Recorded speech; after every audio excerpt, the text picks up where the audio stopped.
तो दोस्तों बुढ़ाऊ George Soros के कहने के अनुसार भारत में डेमोक्रेसी को लौटाना होगा और इन सब के चलते जॉर्ज सोरोस के इन्फ्लुएंस वाले लोग भारत के पीछे पड़ गए और भारत के पीछे पड़ते हुए भारत का नुकसान करने के लिए अडानी ग्रुप के ऊपर टारगेट कर दिया। हिंडनबर्ग के जरिए कई सारी फर्जी रिपोर्ट्स जारी करवा दी। हिंडनबर्ग वो कंपनी है जो अमेरिका से ऑपरेट करती है और अमेरिका की ही किसी कंपनी के लिए इस तरह की रिपोर्ट जारी नहीं कर सकती, क्योंकि आफ्टर ऑल ये शॉर्ट सेलिंग कंपनीज है जो कि दूसरी कंपनीज को डुबाकर उनको हुए जितने नुकसान को अपने फायदे में कन्वर्ट करती है।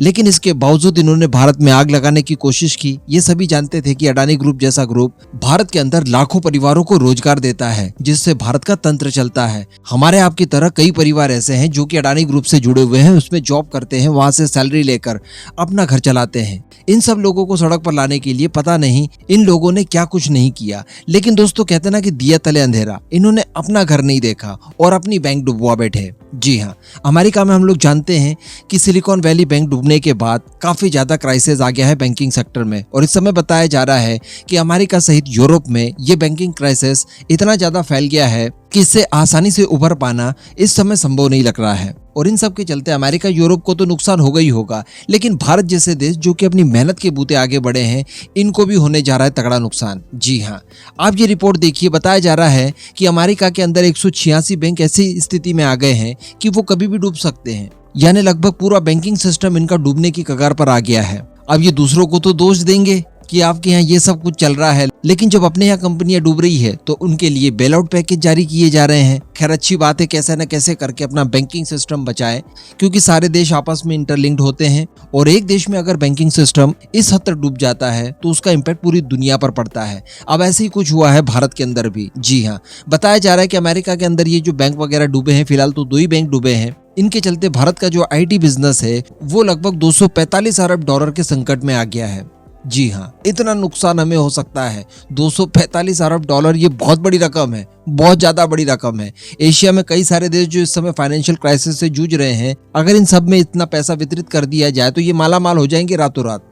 इतना नुकसान भारत को होने जा रहा है और ये सबसे बड़ी मार पड़ी है भारत के IT सेक्टर को। हम सभी जानते हैं कि भारत का IT सेक्टर बहुत ज्यादा आगे है। इसको लेकर हर पाकिस्तानी के मुंह पर भी आपको मिलेगी भारत की तारीफ कि भारत का जो IT सेक्टर है वो लाजवाब काम कर रहा है। और भारत की कई बड़ी बड़ी दिग्गज कंपनियां इस समय अमेरिका के इसी बैंकिंग क्राइसिस के चलते अपने नुकसान को होते हुए बिल्कुल अपनी आंखों से देख रही है। अब इतना नुकसान भला भारत की IT कंपनीज को क्यों हो रहा है? देखिए, तो इसके पीछे एनालिस्ट का कहना है कि इस इंडस्ट्री में यानी IT सेक्टर में 41% रेवेन्यू जो जनरेट होता है उसमें बैंकिंग, फाइनेंशियल सर्विसेज और इंश्योरेंस सेक्टर आता है।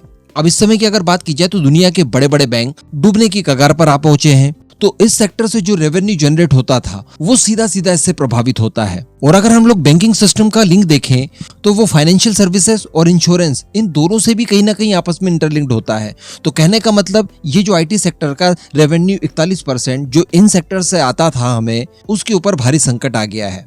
क्योंकि बताया जा रहा है कि क्राइसिस के दौर में ये सारे बैंक न केवल अपने बजट में कटौती करेंगे, बल्कि पास्ट में ये हमारी IT कंपनी से जो डील्स कर चुके हैं उन्हें भी ये बंद कर सकते हैं। इसके अतिरिक्त एनालिस्ट का कहना है कि अगर ये बैंकिंग सिस्टम और ज्यादा गहराता है तो इसका सीधा सीधा नुकसान भारत की TCS, इन्फोसिस, विप्रो और LTI माइंडट्री जैसी कंपनीज को सीधे सीधे होने वाला है। क्योंकि हमारी ये जितनी भी IT कंपनीज है जिनके नाम मैंने आपको बताया, ये अपना सबसे ज्यादा बिजनेस अमेरिका के फाइनेंशियल इंस्टीट्यूट के साथ ही करती है। तो कहने का मतलब इनकी आय का जो मुख्य सोर्स है वो अमेरिका का फाइनेंशियल सिस्टम है। अब अगर उसी में क्रैकडाउन आएगा तो डेफिनेटली इनके बिजनेस के ऊपर इम्पैक्ट पड़ने जा रहा है। और ये कितना हो गया? 245 अरब डॉलर। अब इसका इम्पैक्ट कैसे पड़ सकता है? तो भारत के अंदर इनको लेकर मंदी के आसार बिल्कुल दिखाई दे रहे हैं। इसी के साथ साथ इन कंपनीज की सर्विसेज की वजह से जो भारी भरकम जॉब्स क्रिएट होते थे, जिससे हमारे लोगों को बहुत फायदा होता था, ये सारी जॉब अपॉर्चुनिटीज अब काफी ज्यादा कम हो जाएगी। एंड इसका सीधा सीधा इम्पैक्ट हम लोगों को पड़ते हुए दिखेगा। भारत के अंदर बेरोजगारी काफी बड़े लेवल पर बढ़ सकती है। यहाँ तक की बातें बताई जा रही है कि जो लोग ऑलरेडी जॉब कर रहे हैं इन कंपनीज में, उनकी भी जॉब खतरे में इस समय दिखाई दे रही है। क्योंकि अगर इनका बिजनेस ही नहीं चलेगा तो ये डेफिनेटली छटनी करना शुरू करेंगे, जिससे स्थितियां और ज्यादा गंभीर हो सकती है। तो ये दौर बिल्कुल वैसे ही दिखाई दे रहा है जैसा कि 2008 में हुआ था। 2008 में भी जब बैंकिंग सिस्टम के ऊपर इस तरह की विपदाएं आई थी तो भारत के IT सेक्टर को बहुत ज्यादा नुकसान हुआ था, खासकर एम्प्लॉयमेंट के क्षेत्र में। तो इन सब चीजों से बचने के लिए कोई ना कोई उपाय जल्दी ढूंढने चाहिए। बाकी अमेरिकन गवर्नमेंट जितना जल्दी हो सके अपनी बैंकों को बेल आउट दे, ताकि वहां का बैंकिंग सिस्टम जल्द से जल्द इस संकट से उभरे।